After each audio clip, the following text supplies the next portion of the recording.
Welcome! Today I will show you how to install CorelDRAW on your Windows PC, step by step. By the end of this video, you will have the full design suite open and ready to use. Let us begin by fetching the deployment file straight from our website. The moment you open it, the automated wizard takes over, downloading the core and pulling the libraries to your drive.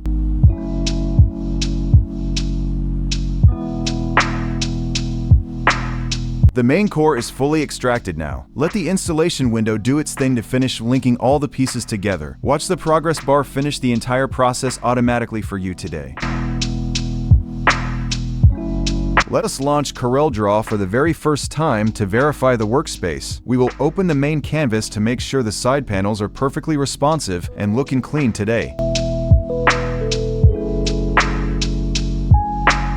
The entire installation is calibrated, verified, and completely clean. Head over to our webpage to grab the full CorelDRAW package and start designing like a pro today. Catch you next time.